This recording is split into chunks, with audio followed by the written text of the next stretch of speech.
राम जी। दीदी आप शुरू करो अब। हाँ जी। बोलिए श्री प्राणनाथ प्यारे की जय। बोलिए श्री सतगुरु महाराज की जय। बोलिए श्री पन्ना धाम की जय। बोलिए सर्व सुंदर साथ की जय। प्रणाम जी। जो प्रीतम की प्यारी रहे वो 14 तबक से न्यारी। जो प्रीतम की प्यारी रहे वो 14 तबक से न्यारी।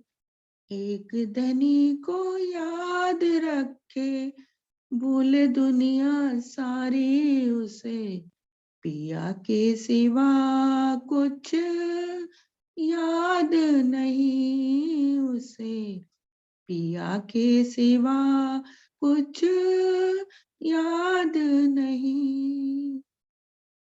पिया पिया पिया पिया करती रहती है वो तो दिन और रहना।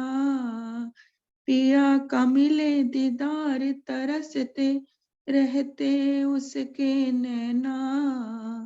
पिया पिया करती रहती है वो तो दिन और रहना।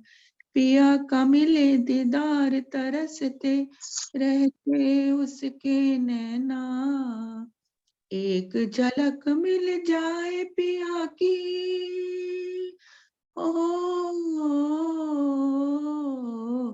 एक झलक मिल जाए पिया की और नहीं कुछ चाहना। उसे पिया के सिवा कुछ याद नहीं। उसे पिया के सिवा कुछ याद नहीं। पिया के इश्क के एक जाम को रहती वो तो तरसती। पिया के इश्क के एक जाम को रहती वो तो तरसती। जब वो पिलाए जाम नजर से नहीं उतरती मस्ती। जब वो पिलाए जाम नजर से नहीं उतरती मस्ती। उसी जाम की मस्ती में ओ, उसी जाम की मस्ती में वो खो जाती इतना। उसे पिया के सिवा कुछ याद नहीं। उसे पिया के सिवा कुछ याद नहीं। अर्ज करे अंगना इतनी सदा इश्क में गर्क ही रखना। अर्ज करे अर्ज करे अंगना इतनी सदा इश्क में गर्क ही रखना। जी न सकेगी कभी भी उसको चरणों से दूर न करना। जी न सकेगी कभी भी उसको चरणों से दूर न करना। निस्बत आपसे मेरी प्रीतम ओ, निस्बत आपसे मेरी प्रीतम हम हैं तेरे सहारे।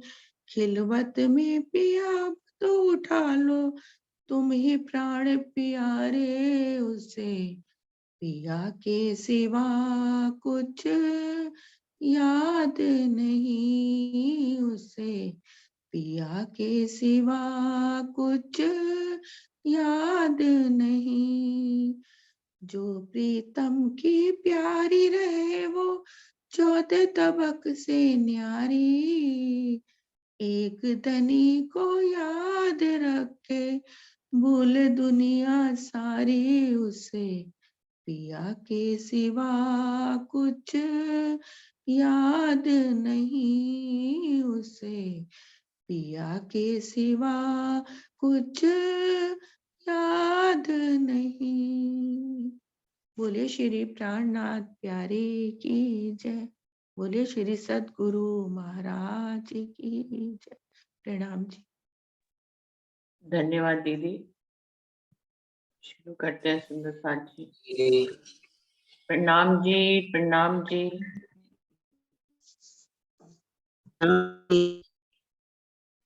प्रणाम जी। प्रणाम जी सभी सुंदर साथ जी को प्रणाम जी, प्रणाम जी।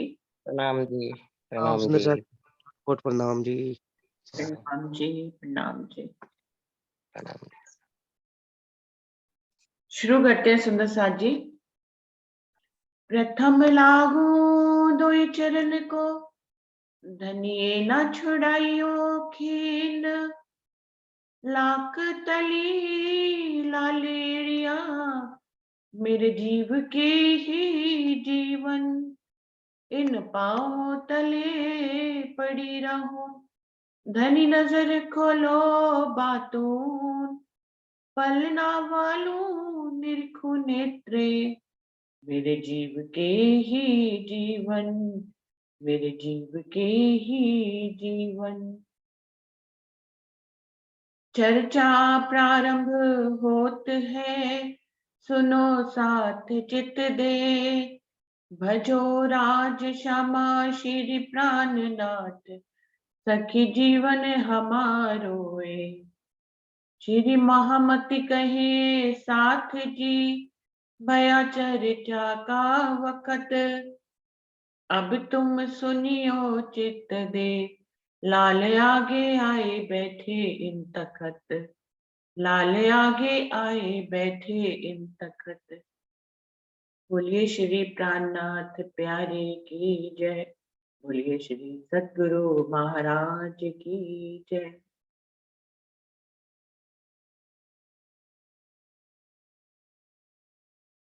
तो सुंदर साथ जी, बीतक साहब वाणी के 31 प्रकरण पूरे हो गए थे। अभी 32वें प्रकरण पे हम आगे बढ़ते हैं। महामति कहे ए मोमिनो, ए सरत करो याद। फेर लाल आगे की कहूं जो झगड़े की बुनियाद। हजरते हज इत करी, लेने को मक्का। फतेह करी दज्जाल की, कूच करे दारुल बका। अभी प्रसंग जो चल रहा था, सूरत का प्रसंग चल रहा था, जहां पर बिहारी जी पाती के माध्यम से शिवजी साहिब जी को परमधाम से और सुंदर साथ से अलग कर लेते हैं। तब भीम भाई जो है इस बात के लिए आगा लेते हैं, मतलब वो सबसे अग्रणी सुंदर साथ होते हैं, जो शिवजी साहिब जी को कहते हैं कि अब आपको अपने अंदर बैठे धामधनी की पहचान करानी चाहिए सुंदर साथ जी को। और अब इस पहचान के लिए वो और सुंदर साथ को भी समझाते हैं। और यहां से शुरू होती है कि अपनी यात्रा पन्ना जी के लिए लाल दास जी आते हैं। तो लाल दास जी को भी यहाँ पर शिवजी साहिब जी पहले बार इस बात के लिए पहचान कराते हैं कि आपका जो अनाज का नियम था वो पूरा हुआ और धनी धाम धनी के चरणों में आप आ गए, जबकि वो नौतनपुरी जाना चाहते हैं। तो पहली बार यहाँ पर शिवजी साहिब जी अपनी पहचान देना शुरू करते हैं। हजरते हज इत करी, लेने को मक्का। फतेह करी दज्जाल की, कूच करे दारुल बका। मक्का का मोहम्मद साहब का प्रसंग है। जब मोहम्मद साहब को मक्का के लोग उनके अद्वैत सिद्धांत को नहीं मानते हैं और उनका विरोध करते हैं, ऐसे में उनको मक्का को छोड़कर मदीना जाना पड़ता है कुछ दिनों के लिए। और फिर वहां पर वो जो अपना वो धर्म का ज्ञान लोगों को सुनाते हैं, जिससे उनके बहुत से अनुयायी बन जाते हैं मदीना में। उन मदीना में जो उनके अनुयायी बनते हैं, उनके माध्यम से वो एक सेना तैयार करते हैं और वापस से मक्का को हासिल करने के लिए मक्का पर आक्रमण करते हैं और अबू जहल को जो है परास्त कर मक्का को अपने अंडर में कर लेते हैं, मतलब मक्का को जीत लेते हैं। तो इस प्रकार से उन्होंने जो ये यात्रा करी थी मदीना से मक्का तक की, वापस अपने मक्का को वापस लेने के लिए और धर्म की स्थापना करने के लिए, क्योंकि उनके अद्वैतवाद के सिद्धांत को अबू जहल नहीं मानता था। तो उसी बात को बातूनी रूप पर यहाँ पर घटाया गया है। मक्का जो कहा गया है वो नौतनपुरी को मक्का कहा गया है। सुंदर साथ जी यहाँ पे समझेंगे, मक्का नौतनपुरी को कहा गया है, मदीना जो है वो सूरत को कहा गया है, और दारुल बका पन्ना जी को कहा गया है। तो हजरते हज इत करी, यानी कि उन्होंने अपनी तीर्थ यात्रा शुरू करी। शब्दों को समझेंगे, हजरते हज इत करी यानी कि सूरत से, मदीना से, हजरत यानी कि स्वयं अक्षरातीत पूर्ण पारब्रह्म जो कि महराज ठाकुर के तन में विराजमान है, उन्होंने यहाँ से अपनी तीर्थ यात्रा शुरू करी, लेने को मक्का, अपने मक्का को वापस लेने के लिए। मक्का नौतनपुरी को कहा गया है। फतेह करी दज्जाल की, उन्होंने कलयुग रूपी जो दज्जाल था, जो धर्म के रास्ते में आड़े आ रहा था, जो वाणी को छुपा रहा था, उस दज्जाल को उन्होंने यहां से जीत लिया। कूच करे दारुल बका और पन्ना की तरफ उन्होंने प्रस्थान किया। अब दज्जाल कौन वाणी को ढांप रहा था, कौन जो है धर्म के युद्ध में आड़े आ रहे थे, तो वो थे बिहारी जी। बिहारी जी शुरू से ही ऐसी गद्दी पे राज्य कर रहे थे जो गद्दी उनके लिए नहीं बनी थी। और दूसरी बात ये थी कि उस गद्दी पे अपने आप को स्थापित करने के लिए वो शिरजी साहिब जी की भी जो धर्म की यात्रा थी उसमें रोड़े अटकाते थे, और जो वाणी धनी अपने आवेश से उतार रहे थे वो उस वाणी को भी ढांप रहे थे। जो सबसे बड़ी गुनाह वाली बात है कि वाणी जो कि सबसे बड़ी नियामत है इस दुनिया के लिए, पूरे ब्रह्मांड के लिए सबसे बड़ी नियामत है, मोमिनों के लिए सबसे बड़ी नियामत है, उस वाणी को ही वो ढक रहे थे। तो यहाँ पर यानी कि मदीना से, सूरत से उन्होंने शुरुआत करी, अपने अंदर विराजमान धनी देवचंद जी की स्वरूप की पहचान कराना सुंदर साथ को, और अपने अंदर विराजमान अक्षरादीप पूर्ण पारब्रह्म की बैठक हो, जो अब तक स्वयं महराज ठाकुर भी इस बात में उनका साथ दे रहे थे कि वो अपने अंदर बैठे राज्य की पहचान नहीं करा रहे थे, वो हर किसी को दर्शन करने के लिए बिहारी जी के पास भेज रहे थे। तो स्वयं अपने अंदर भी इस बात के लिए उन्होंने जीता और बिहारी जी की भी बात को यहां से जीत लिया। तो ये उन्होंने दज्जाल के ऊपर जीत हासिल करी, फतेह करी दज्जाल की, कूच करे दारुल बका, और यहाँ से उन्होंने अपनी यात्रा शुरू करी, अपना तीर्थ शुरू किया पन्ना जी तक पहुंचने के लिए। शहर मदीना सूरत तहां सेती चले जब, महाजरों मदद करी जो साथ सेवा में चले जब। मक्का को, सूरत को मदीना कहा गया है, यहीं से उन्होंने अपनी ये तीर्थ यात्रा शुरू करी। अब मक्का को लेने के लिए वैसे तो जो मोहम्मद साहब का है वो मदीना से उन्होंने मक्का के ऊपर आक्रमण किया और मक्का को जीत लिया, लेकिन यहाँ पर ये जीत बातूनी रूप में कहलाएगी। शिरजी साहिब जी ने जाहिरी रूप में कभी भी नौतनपुरी की गादी को लेने का प्रयास नहीं किया सुंदर साथ जी, वहां पर बिहारी जी ही रहे, उन्होंने कभी भी बिहारी जी से उस गादी को नहीं छीना, जिसका डर हमेशा बिहारी जी को था, लेकिन शिरजी साहिब जी ने कभी भी उनसे उस जहरी गद्दी को नहीं लिया। लेकिन यहाँ पे जो आ रहा है लेने को मक्का, उन्होंने तीर्थ यात्रा शुरू करी अपने मक्का को वापस लेने के लिए। तो मक्का तो वैसे नौतनपुरी को कहा गया है, लेकिन इसको बातूनी रूप में घटाएंगे कि उन्होंने धनीदेव चंद जी की गादी को बातूनी रूप से ले लिया। जाहिरी रूप में उन्होंने कभी भी नौतनपुरी में उनकी गद्दी को नहीं लिया, लेकिन बातूनी रूप में ले लिया। यानी सुंदर साथ अब इस बात को पहचानने लगे कि धनी देवचंद जी की बैठक उस गादी में नहीं है नौतनपुरी में, धनी देवचंद जी की बैठक महराज ठाकुर के धाम हृदय में है। ये उन्होंने मक्का को जीत लिया, बातूनी रूप में उन्होंने उस गादी को छीन लिया जिस पर बिहारी जी जाहिरी रूप में बैठे थे। तो अब उसका कोई महत्व ही नहीं रह गया, चाहे उस जाहिरी गद्दी पे बिहारी जी कितने भी समय बैठे रहे हों, लेकिन वो गादी वास्तव में बातूनी रूप में हमेशा से महराज ठाकुर के धाम हृदय में थी। और सुंदर साथ को उन्होंने स्वयं भी अब ये पहचान देना शुरू कर दिया, और भी सुंदर साथ ने उनकी इस पहचान में देने में, इस पहचान को फैलाने में उनकी मदद करना शुरू कर दिया। तो यहाँ से उनकी तीर्थ यात्रा शुरू हो गई, जहां वो अक्षरातीत की पहचान कराना अपने अंदर शुरू हो गए। इसको बातूनी रूप में घटाएंगे कि उन्होंने मक्का को हासिल कर लिया। मक्का को बातूनी रूप में हासिल कर लिया, ना कि जाहिरी रूप में हासिल कर लिया। और वो कभी भी पलट कर नौतनपुरी नहीं गए लेने के लिए उनसे उनकी गादी, वो पन्ना की तरफ गए, जिसको उन्होंने परमधाम बाद में कोशिश किया कि दुनिया का मूल मिलावा, अर्श का जो मूल मिलावा है वो फर्श में अगर मूल मिलावा है तो वो दारुल बका यानी कि पन्ना जी है। मदीना शहर यानी कि सूरत से उन्होंने ये यात्रा शुरू करी और उनकी इस यात्रा में बहुत से महाजरों मदद करी। ये जो कहा गया है कि उन्होंने अपनी सेना बनाई, तो भीम भाई के सहित बहुत से सुंदर साथ के साथ उन्होंने ये सेवा बनाई जो सेवा में उनके साथ थे। 3 मोमिन की सिफत।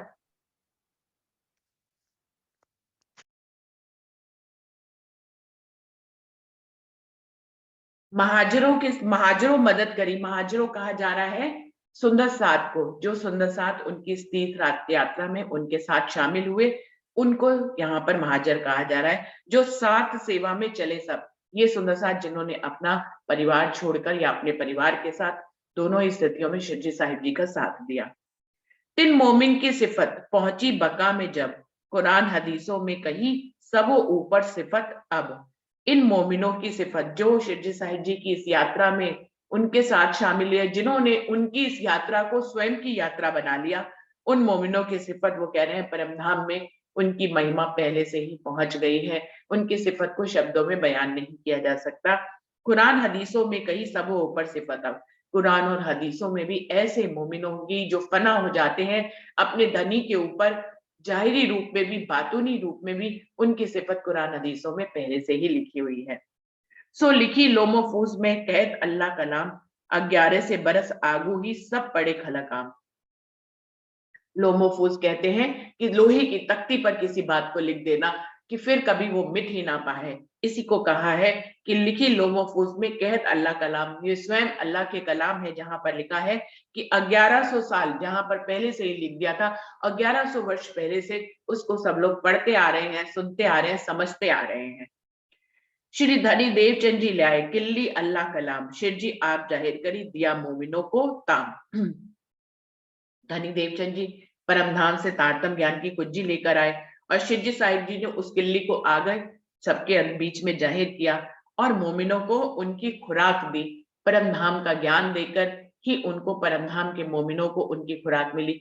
परमधाम के मोमिन जब तक वाणी नहीं पढ़ते, समझते नहीं, उसका मंथन नहीं करते, उनको अपनी सुबह की खुराक नहीं मिलती है। तो बिल्कुल ऐसे ही ये जो ब्रह्मवाणी शिवजी साहिब जी के माध्यम से राजी ने यहाँ पर उतारी है, यही मोमिनों का ताम है, यानी कि उनकी खुराक है। मोमिन सुन्नत जमात में बातें करे बीतक, हक का प्यार इन पर इबात बड़ी बुजरक। ये मोमिन जिनको सुन्नत जमात कहा गया है, बातें करे बीतक, ये जो भी परमधाम की बातें करते हैं, ये जो भी वाणी का मंथन करते हैं, ये जिस समय भी वाणी पढ़ते हैं वही बीतक हो जाती है। सुंदर साथ जी बीतक, शिवजी साहिब जी ने ये बीतक के रूप में जो हमारे पास प्रमाण है, लेकिन हम भी जो बात करते हैं, जब जब हम बात वाणी मंथन करते हैं तो वो बैठक भी अखंड हो जाती है। इस दुनिया में क्या क्या अखंड होना है योग माया के ब्रह्मांड में, 7वें दिन में ये ब्रह्मांड का सब कुछ, सभी जीव अखंड हो जाएंगे। लेकिन इस जीव के जैसे कि अगर इस उदाहरण को हम समझे ब्रज से, ब्रज में जितने हिस्से में, ब्रज के समय भी पूरा संसार था, पूरा संसार अखंड नहीं हुआ। सुंदर साथ जी जिस जगह पर ब्रह्म लीला हुई, जिस जगह पर राजी महाराज कृष्ण के रूप में सखियां रूहें सखियों के रूप में जितनी लीला ब्रज की धरती पर हुई, उतनी लीला सब अखंड हुई। उसमें जो जो उस लीला में आया, चाहे कोई राक्षस ही क्यों ना आया हो, चाहे उस लीला में ब्रह्मा विष्णु महेश ही क्यों ना आए हो, उस लीला में सब अखंड हुए। बाकी दुनिया, बाकी ब्रह्मांड नहीं अखंड हुआ, उसका तो प्रलय हो गया। बिल्कुल यहाँ पर भी बात कह रहे हैं कि वो मोमिन जो कि सुन्नत जमात है, जिनको सुनते ही ईमान आ जाता है, जिनको सुन्नत जमात कहा गया है, बातें करे बीतक, वो परमधाम की बातें करते हैं, वो परमधाम की वाणी का मंथन करते हैं, उसी को ही बीतक कहते हैं। और सुंदर साथ जी यही ब्रह्मलीला होती है जो अखंड होगी, उतने हिस्से ही अखंड होंगे जहां जहां वाणी की गुंजार हो रही होगी।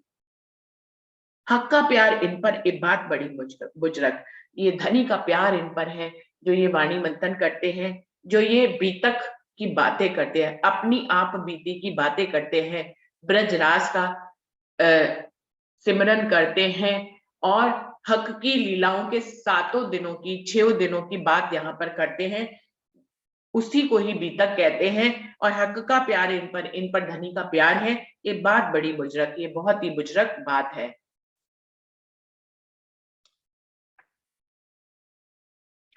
जिन्हों सेवा करी सने सो तन मन दिया धन, सो आए इस्लाम में एक खासल खास मोमिन। वह मोमिन जिन्होंने शिरडी साहिब जी से अपना प्रेम किया, धनी से प्रेम किया, अपना तन मन और धन उनके ऊपर न्यौछावर किया, वही इस्लाम धर्म में आए हुए कहेंगे खासल खास मोमिन। ये परमधाम के खास मोमिन है। उतरी अरवाहें अरस से जिनको ढूंढन काज, और जबरूती फरिश्ते हुक्म दिया श्री राज। परमधाम की रूहें यहाँ पर उतरी हैं और जबरूत की जब ईश्वर सृष्टि भी यहाँ पर फरिश्तों के रूप में उतरी हुई है। हुक्म दिया श्री राज, राजी महाराज ने इन्हीं को ही हुक्म दिया है, अपने हुक्म से इनको यहाँ पर उतारा है। और ये जो है धनी को ही ढूंढती है। इनका जो अंतिम लक्ष्य होता है वो अपने प्रीतम से मिलना होता है। यही थे ब्रजरास में हुए पूरे नहीं मनोरथ, तब तीसरो ए रचनो पढ़ो इन्हें दिखावन अरथ। यहाँ पर लालदास जी हमें बता रहे हैं यही ब्रह्म सृष्टियां और यही ईश्वर सृष्टियां ब्रज में थी, यही ब्रह्म सृष्टियां और यही ईश्वर सृष्टियां रास में थी। इनकी इच्छाएं ब्रज और रास खेलने के बाद भी पूरी नहीं हुई थी, इसलिए ये तीसरा ब्रह्मांड राज्य को रचना पड़ा इनकी इच्छाओं को पूरा करने के लिए। तो ब्रह्मांड ये धनी की इच्छा का ब्रह्मांड है, लेकिन ये धनी ने अपनी इच्छा से जो ये ब्रह्मांड बनाया है अपनी परमधाम की रूहों और ईश्वर सृष्टि की रूहों, ईश्वर सृष्टि की इच्छाओं को पूरा करने के लिए बनाया है। तो सुंदर साथ जी समझे, सब कुछ यहाँ पर इच्छा है, इच्छा सर्वोपरि है। धनी की इच्छा का ये ब्रह्मांड बना, लेकिन रूहों की इच्छा को पूरा करने के लिए बना। तो ये इच्छा का ही ब्रह्मांड है जिसमें एक ने बनाया और एक की इच्छा पूरी की जा रही है। तीसरो उपजो अक्षर को जाने तैसा ही इंड, सब जाने हम वही है, काहू खबर न पड़ी ब्रह्मांड। सुंदर साथ जी एक इस विषय पे पहले भी बात हुई थी कि जीव बदले या नहीं। जब ब्रज से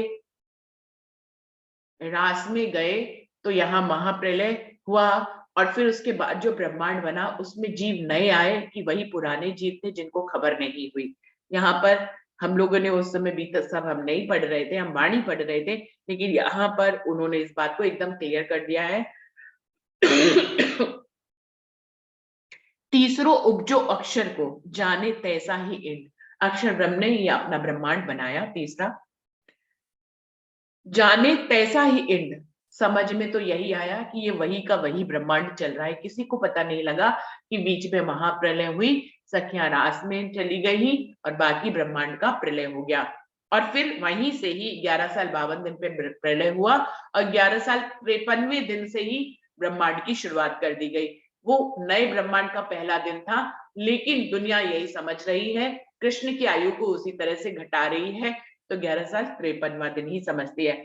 तो क्या कह रहे हैं, तीसरो उपजो अक्षर को, अक्षर के हुक्म से ये तीसरा ब्रह्मांड बना, जाने तैसा ही इंड। सब लोग समझते हैं कि ये वही का वही इंड है। सब जाने हम वही हैं, काहू खबर ना पड़ी ब्रह्मांड। सभी लोग यही समझते हैं कि वो वही के वही है, किसी को भी समझ नहीं पड़ा कि ये ब्रह्मांड, काहू खबर ना पड़ी ब्रह्मांड, किसी को भी ये पता नहीं लगा कि ये ब्रह्मांड नया बन गया है। कृष्ण जी की आयु को 11 साल 53वें दिन से जोड़ते हुए और बाकी जितने भी उनके माता पिता और ग्वाल वाल जितने भी थे, सबकी उम्र उसी के आगे से बढ़ गई। सबने वही ब्रह्मांड को समझा, यही सबसे बड़ी एक बल था जो धनी ने डाला और किसी को समझ में नहीं आया। तामे आई षष्ठ ब्रह्म की ए जो खासल खास उम्मत, ताको जगावे जुगत सो दावत कर कयामत। यही ब्रह्म सृष्टि जो पहले ब्रज में आई थी, वही ब्रह्म सृष्टि अब इस तीसरे ब्रह्मांड में भी आई है।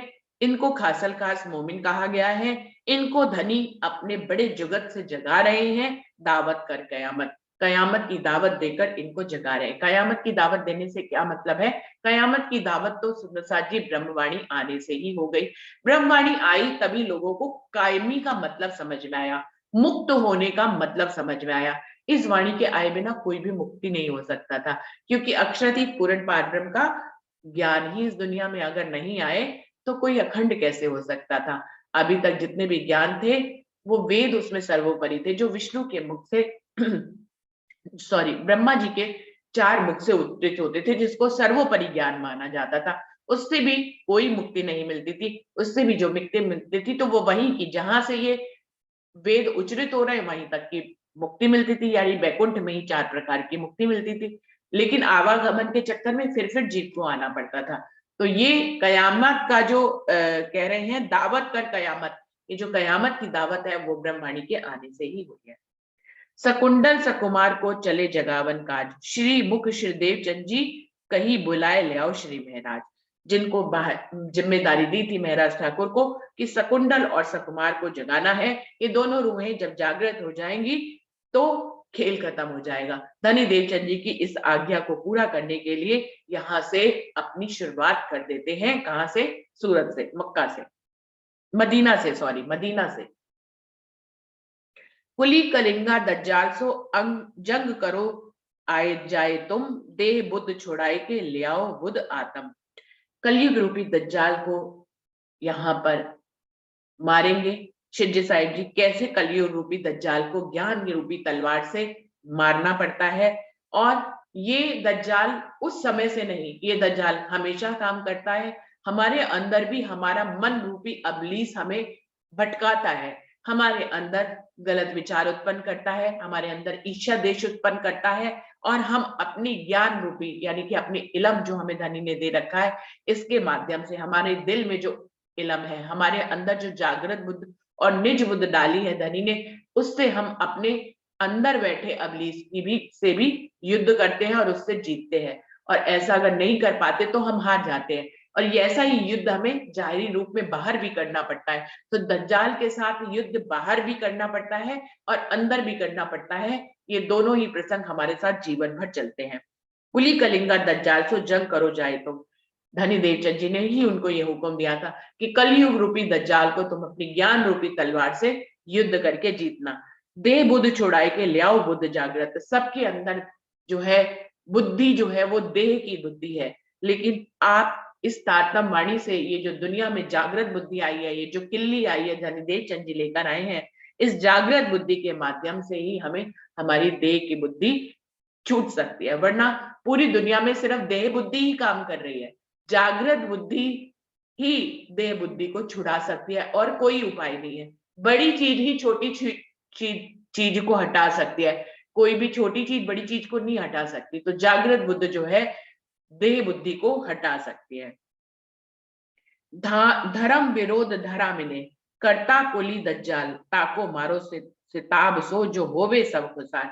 धनी देवचंद जी की जितनी भी आज्ञाएं हैं उनको यहाँ पर बताया जा रहा है कि धर्म विरोधी धरा मिले। ये जो धरती है, यहाँ पर बहुत से लोग धर्म विरोधी हैं। उन धर्म विरोधी धरती पर कलयुग रूपी दज्जाल, अज्ञान रूपी दज्जाल जो है वो काम करता रहता है। उसको तुम्हें जल्द से जल्द खत्म करना है। किससे? जागृत बुद्धि के माध्यम से, इस वाणी से, इस किल्ली से। उस धर्म विरोधी धरा पर जो कलयुग रूपी दज्जाल है उसको जल्द से जल्द मारना है, जो होवे सब खुशहाल, जिससे परमधाम की रूहें जो यहाँ पर सुख लेने के लिए आई हैं वो उस सुख को प्राप्त करके खुश हो सके। एक दिन होए एक का, सब भजन करे भगवान, देव वेद कतेब की साइदी जो ल्यावे सब ईमान। एक दिन करना है तुम्हें इस दुनिया में, एक दिन करना है जिससे कि सब उस एक अक्षरातीत के भजन गाएं, सब उस एक परमात्मा के भजन को गाएं। देव वेद कतेब की साइदी, और तुम्हें अपनी बात को कहने के लिए वेद कतेब की साक्षी भी देनी होगी, जो ल्यावे सब ईमान, जिससे कि सब जो है ईमान ला पाए। क्योंकि बिना साक्षी के कोई अगर ईमान लाता है तो बाद में वो सो जाता है, जो कि आड़का लीला में हुआ धनी देवचंद जी के साथ। तो अभी धनी देवचंद जी की लीला दोबारा नहीं होनी है। आड़का लीला के माध्यम से जितने भी सुंदर साथ जागे, वो ज्ञान नहीं था इसलिए वो फिर से सो गए। तो वो कह रहे हैं वेद कतेब की साक्षी देकर अपने ज्ञान को पूरी तरह से सुदृढ़ बनाते हुए उस ज्ञान रूपी जागृत बुद्धि की तलवार से देह बुद्धि को छुड़ाना है, दज्जाल को मारना है, धर्म विरोधी धरा को धर्म संयुक्त धरा बनाना है, जो ल्यावे सब ईमान, जिससे कि सब ईमान लाए और उस एक परमात्मा को माने और एक दिन यहाँ पर जाहिर हो जाए। गाजी बनी इसराइल तामेश्वर देवचंद जी सरदार खड़े रहा खुदाई के वास्ते ए जो महीने हजार। गाजी बनी इसराइल किसको कहते हैं? मोमिनों की फौज को बोलते हैं, जिनके बीच में धनी देवचंद जी सरदार हैं। धनी देवचंद जी हमारी कौन है? सरदार श्यामा मरानी है। तो वो हम रूहों की कौन है? सुभान है, हमारी सरदार है। सुख हक से लेवे फिर रूहों को देवे। धनी श्यामा मरानी का काम है, वो अक्षति पूर्ण पारब्रह्म की आनंद अंग है और रूहें उनकी आनंद अंग है। तो हमारे और धनी के बीच में श्यामा मरानी हमारी सुभान है। वो धनी की भी अर्धांगिनी है और हमारी भी सुभान है। तो गाजी बनी इसराइल तामेश्वर देवचंद जी सरदार, धनी देवचंद जी सरदार हैं हम रूहों के बीच में। खड़े राह खुदाई के वास्ते, इन्होंने भी खुदा की राह के वास्ते, खुदा को दुनिया में जाहिर करने के वास्ते दज्जाल से लड़ाई करी। ये जो महीने हजार महीने तक ये खुदा की राह पर खड़े रहे। तिनसे भी बेहतर कई शिरजी बांधी कमर, जाहिर करी जगत में ये लड़ाई सब पर। ये जो 1000 महीने होते हैं, ये धनी देवचंद जी के आयु में पूरे नहीं होते हैं सुंदर साथ जी, ये मेहराज ठाकुर की आयु भी इसमें आ जाती है। तो ये जो 1000 महीने हैं, इसमें उनके जन्म से लेकर, धनी देवचंद जी के जन्म से लेकर शिरजी साहिब उनकी पूरी आयु को इसमें गिना जाएगा। और फिर आगे बैराज ठाकुर जी भी जो दज्जाल से लड़ाई कर रहे हैं, वो भी इसमें आ जाएगी। तो ये 1000 महीने सिर्फ धनी देवचंद जी की आयु से पूरे नहीं होते हैं। तिनसे भी बेहतर कई, और इनसे भी बेहतर जो कहेंगे, शिरजी बांधी कमर, शिरजी साहिब जी दज्जाल से लड़ाई करने के लिए जो अपनी कमर बांधते हैं, जाहिर करी जगत में ये लड़ाई सब ऊपर। दज्जाल के साथ ज्ञान रूपी तलवार के माध्यम से जो लड़ाई होती है, वो लड़ाई दुनिया में सभी लड़ाइयों से सर्वोपरि है, जिसको शिरजी साहिब जी ने यानी कि महाराज ठाकुर के तन के माध्यम से जाहिर की गई। तिन लड़ाई के वक्त में जिन्हों करी मदद, तिनकी मेहनत इन जुबा करी ना जाए सिफत। वो उनकी इस लड़ाई में जो जो सुंदर साथ शामिल रहे, मदद करी जिन्होंने, उनकी मेहनत इस जुबान से सिफत के रूप में नहीं कही जा सकती है। तिनके नाम कह दो सुनियो चित दे साथ, कुवत दई कादर ने पकड़े अपने हाथ।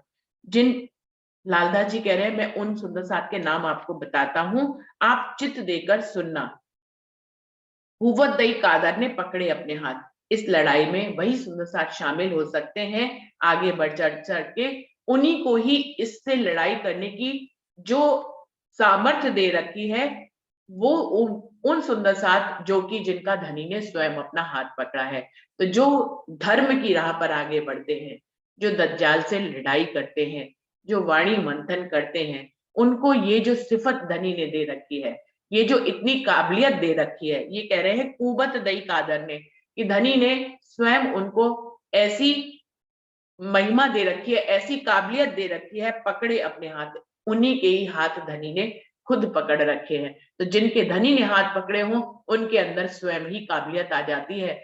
वो खुद कुछ भी नहीं करते, उनका धनी ने हाथ पकड़ रखा है, धनी उनसे स्वयं अपने हुक्म से सब कुछ कराते हैं। लालदास जी कह रहे हैं, मैं ऐसे सुंदर साथ के नाम आपको बताने जा रहा हूं। संग चले सैयन को ए जो मोमिन खासल खास, इनको भी धाम धनी बिना और ना उपजे आस। संग चले सैयन को ए जो मोमिन खासल खास, ये परमधाम के खासल खास मोमिन हैं, जो शिरडी साहिब जी के साथ संग चल दिए उनकी सेवा के लिए।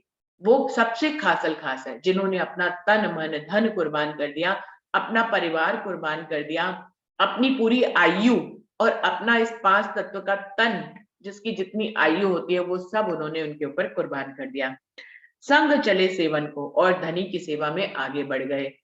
ये एक परमधाम के खास मोमिन है। इनको श्रीधाम धनी बिना और ना उपजे आस। ये वो खास मोमिन है जिनको परमधाम के धनी के अलावा इनको कोई और दुनिया में आस नहीं है। तभी तो अपना तन मन धन कुर्बान कर देते हैं। अगर इनको किसी तन के किसी सुख की चाहना हो, मन के किसी सुख की चाहना हो, या अपने धन को समेटने की चाहना हो, वो सब कुछ छोड़कर सेवा में शामिल नहीं हो सकते। तो ये वो सुंदर साथ है जिन्होंने अपना तन मन धन कुर्बान किया धनी की सेवा के लिए। इनको सिर्फ अक्षराधीत पूर्ण पारब्रह्म के अलावा दिल में कोई भी चाहना नहीं है और इनके दिल में कोई और उम्मीद भी पैदा नहीं होती है। सुंदर साथ जी, यहाँ पर ये प्रकरण पूरा हो रहा है, 32वां प्रकरण, चौपाई 1482, और यहीं पर चौपाई को दोहराते हैं क्योंकि समय भी समाप्त हो रहा है। संग चले सेवन को, ये जो मोमिन खासल खास, इनको श्री धाम धनी बिना और न उपजे आस, और न उपजे आस। बोलिए श्री प्राणनाथ प्यारे की जय, बोलिए श्री सद्गुरु महाराज की जय, सर्व सुंदर साथ की जय। प्रणाम जी, सभी सुंदर साथ जी को प्रणाम जी। प्रणाम जी। सुंदर साथ जी चलते हैं अपनी दूसरी बैठक की तरफ। प्रणाम जी।